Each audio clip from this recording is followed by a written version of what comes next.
Ya baik teman-teman, sekarang kita di angka keempat ya.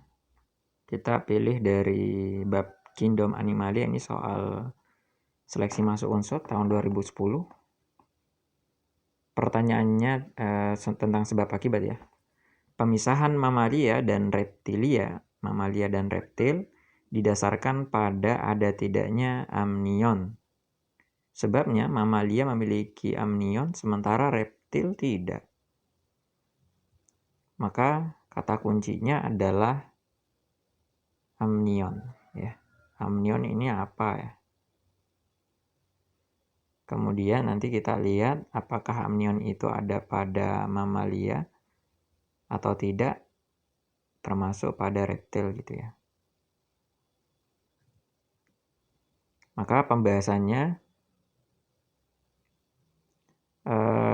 kingdom hewan atau animalia itu terdiri atas 9 filum ya. Dimana sebagian besar dari animalia, dari film-film tersebut itu masuk kelompok invertebrata. Sebagian kecilnya masuk kelompok invertebrata atau hewan-hewan yang punya tulang belakang ya.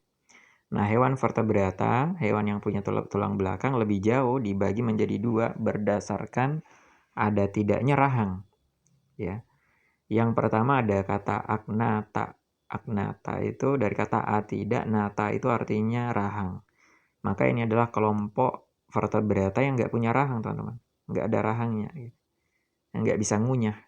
Yang nggak ada rahangnya. Keluar dari kelompok agnata ini kelompok Cyclostomata ya. Kelas Cyclostomata itu. Nah, Cyclostomata contohnya adalah hagfish ya, ikan hantu atau lamprey ya, di mana hewan ini kelompok sebenarnya ikan ya, kelompok semacam ikan, nggak punya rahang ya, diantaranya parasit. Maka kemudian dengan menggunakan mulut yang tanpa rahang itu melubangi dinding dari inangnya, terus dia hisap parasit ya. Kemudian yang kedua, kelompok vertebrata yang kedua adalah Gnatostoma, lawan dari agnata, artinya punya rahang ya. Nah, yang punya rahang ini lebih detail lagi dibagi menjadi dua. Ada yang kelompok tetrapoda yang punya 4 kaki ya, artinya ini 4 kaki, tetra 4, poda dari kata podos, kaki. Pisces ini nggak punya 4 kaki, dia punya sirip gitu ya. Jadi ini 4 kaki, ini sirip. Pisces itu yang punya sirip, nggak punya 4 kaki. Itu terdiri atas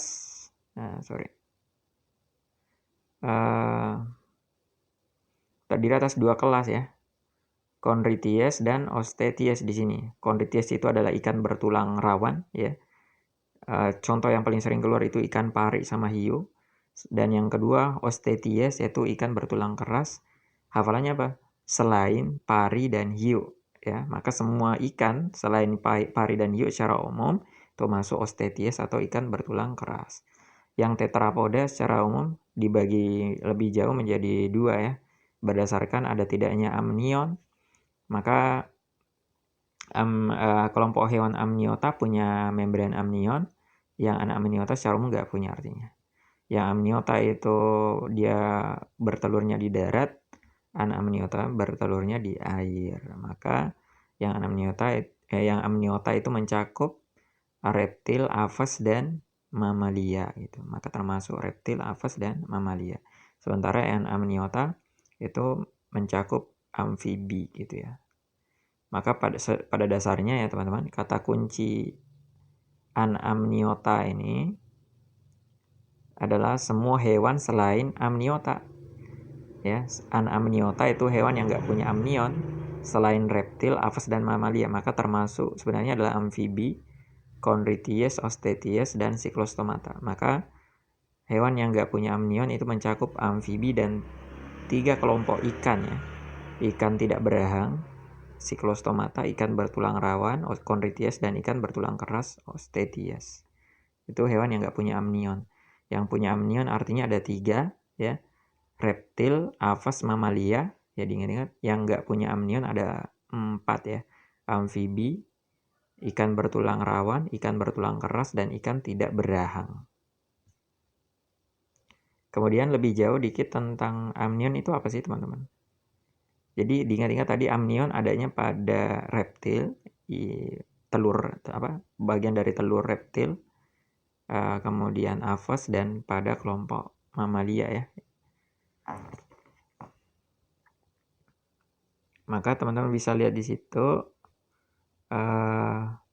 amnion ini adalah satu dari empat selaput ekstramembran pada embrio hewan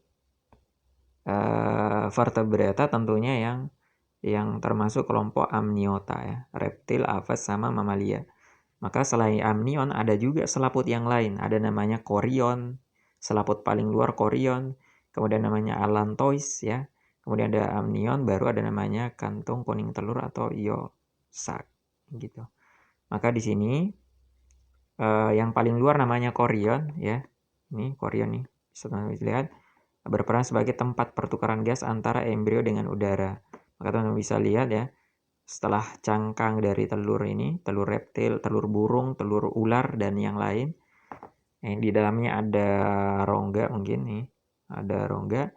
Habis itu baru ada chorion ya. Chorion inilah yang menjadi tempat pertukaran gas antara embrio yang ada di dalam dengan udara luar yang berada di antara cangkangnya itu. Kemudian selain chorion ada namanya allantois ya. Allantois ini merupakan tempat sampah dia ya. Jadi telur itu kan enggak terbungkus, maka nanti agar sisa metabolismenya tidak meracuni embrionya, maka sisa metabolisme atau sampah-sampah itu harus dikumpulin di suatu tempat gitu. Karena nggak bisa dikeluarin, maka dia harus dikumpulin di suatu tempat. Nah, tempat sampahnya disebut allantois. Nah, gitu. Nah, kalau pada kita nggak butuh allantois ya, pada mamalia, pada manusia yang punya rahim gitu ya. Karena nanti sampah-sampah itu akan dibuang melalui plasenta ke ibu dan ibu yang membuangnya, maka allantois pada manusia itu berubah fungsi menjadi bagian dari tali pusar. Allantois menjadi tali pusar. Kemudian yang ketiga amnion, ini yang menjadi pembahasan kita di soal tadi ya. Amnion itu adalah yang membentuk membentuk rongga ya pada embrionya. Kemudian menghasilkan cairan di rongga tersebut berfungsi sebagai bantalan ya terhadap goncangan ya. Jadi biar embrionya enggak rusak ketika terjadi goncangan gitu. Maka kalau pada manusia ya atau hewan-hewan berahim ini berubah fungsi menjadi selaput yang menghasilkan cairan ketuban gitu ya. Amnion ini yang menghasilkan cairan ketuban kalau pada manusia. Kemudian terakhir kantung kuning telur ya, pada amniota itu berperan sebagai tempat cadangan makanan. Ya, di sini kita udah tuliskan ya. Selain itu cadangan makanan disimpan juga di putih telur atau albumin. Maka diingat-ingat amnion ini ada pada amniota, satu dari 4 kantung ekstramembran ya pada amniota. Maka bisa dilihat di sini di soalnya, pemisahan mamalia dan reptil didasarkan pada ada tidaknya amnion. Maka katanya mamalia dan reptil itu dipisahkan karena berbeda dalam hal amnionnya. Maka pernyataan pertama ini salah teman-teman. Kenapa? Karena kedua-duanya itu sama-sama punya amnion, sama-sama amniota. Maka kalau dari sisi ada tidaknya amnion ya, mereka bareng nggak dipisahin. Maka kata kunci pemisahan ini salah ya. Salah.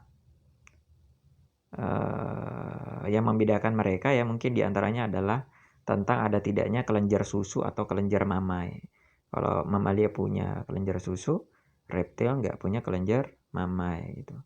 Maka yang menjadi dasar pemisahannya bukan amnion ya. Yang jadi dasar pemisahannya diantaranya adalah ada tidaknya kelenjar susu gitu.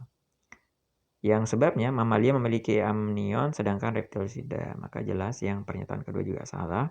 Maka untuk soal nomor 4 ini jawabannya error ya teman-teman. Mudah ya.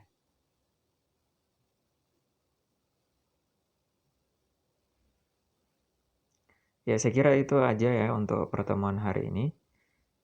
Kita lanjutkan pembahasan soalnya di kesempatan mendatang. Lebih dan kurangnya saya mohon maaf ya. Saya berharap teman-teman tetap semangat ya. Dipicu semangatnya ya. Diingat bahwasanya kita nggak tahu takdir kita seperti apa di depan sana. Intinya orang yang sukses adalah orang yang menjalani jalan-jalannya orang sukses. Maka kalau teman-teman pengen berhasil ya teman-teman harus usaha dong ya. Teman harus ikhtiar. Di luar sana banyak orang yang sama dengan teman-teman pengen masuk kedokteran ya. Maka dari itu teman-teman harus punya usaha yang lebih keras ya dibanding mereka. Mungkin di antara mereka ada yang jauh lebih pintar dari teman-teman, tapi kalau teman-teman punya usaha yang lebih baik, lebih maksimal ya, ikhtiarnya lebih banyak, kemudian doanya lebih banyak ya, kemudian tawakalnya juga lebih besar ya. Semoga Allah kemudian menjadikan teman-teman satu di antara mereka yang berhasil masuk di fakultas kedokteran. Amin. Ya intinya itu aja teman-teman, tetap ikhtiar, tetap semangat ya, jangan gampang menyerah. Serahkan pertebal ikhtiarnya, kemudian setelah itu barulah teman-teman tawakal ya. Sekira itu aja. Lebih dan kurangnya saya mohon maaf. Assalamualaikum warahmatullahi wabarakatuh.